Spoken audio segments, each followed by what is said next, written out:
പഞ്ചാബിൽ വെള്ളപ്പൊക്കത്തിൽ ഇതുവരെ 37 പേർ മരിച്ചു. തുടർച്ചയായ കനത്ത മഴയും നദികളിലെ ജലനിരപ്പ് ഉയരുന്നതും നിരവധി ജില്ലകളിലെ ദൈനംദിന ജീവിതത്തെ ബാധിച്ചു. കനത്ത മഴയിൽ സംസ്ഥാനത്തെ 23 ജില്ലകൾ വെള്ളത്തിലാണ്. 1988 ശേഷമുള്ള ഏറ്റവും വലിയ വെള്ളപ്പൊക്കത്തെ നേരിട്ട് പഞ്ചാബ്.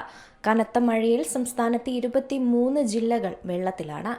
ഇതുവരെ 37 പേർക്ക് ജീവൻ നഷ്ടമായി. ഹിമാചൽ പ്രദേശിലെയും ജമ്മു കാശ്മീരിലെയും വൃഷ്ടി പ്രദേശങ്ങളിൽ പെയ്ത കനത്ത മഴയെ തുടർന്ന് സത്ലജ്, ബിയാസ്, രവി നദികളും മറ്റരുവികളും കര കവിഞ്ഞതാണ് പഞ്ചാബിലെ പ്രളയത്തിന് കാരണം.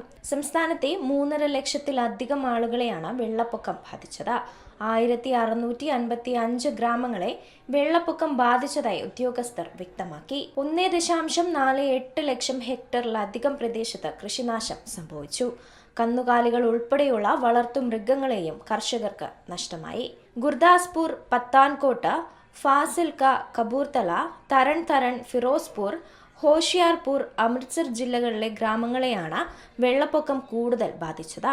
വിദ്യാർത്ഥികളുടെയും ജീവനക്കാരുടെയും സുരക്ഷ കണക്കിലെടുത്ത് സർക്കാർ എയ്ഡഡ്, അംഗീകൃത സ്വകാര്യ സ്കൂളുകൾ, കോളേജുകൾ, സർവകലാശാലകൾ, പോളിടെക്നിക് എന്നീ എല്ലാ വിദ്യാഭ്യാസ സ്ഥാപനങ്ങളും സെപ്റ്റംബർ 7 വരെ അടച്ചിടാൻ സംസ്ഥാന സർക്കാർ തീരുമാനിച്ചു. ഭക്ഷണവും വെള്ളവും എത്തിച്ചു നൽകാനും കുടുങ്ങിക്കിടക്കുന്നവരെ രക്ഷിക്കാനും സൈനികർ രംഗത്തുണ്ട്. ഭക്ഷണ സാധനങ്ങൾ എത്തിച്ചു നൽകുന്നതിന് NGOകളും സിഖ് സംഘടനകളും രംഗത്തുണ്ട്. ദുരിതബാധിതർക്കായി ജില്ലാ ഭരണകൂടങ്ങൾ ദുരിതാശ്വാസ ക്യാമ്പുകൾ സ്ഥാപിച്ചിട്ടുണ്ടെങ്കിലും ആളുകൾ ഗ്രാമത്തിലും വീടുകളിലും തന്നെ തുടരുകയാണ്. National desk, C Malayalam news. ഏറ്റവും പുതിയ വാർത്തകളും വിശേഷങ്ങളും വിരൽത്തുമ്പിലറിയാൻ സി മലയാളം ന്യൂസ് എല്ലാ ഡിജിറ്റൽ പ്ലാറ്റ്ഫോമുകളിലും ലഭ്യം.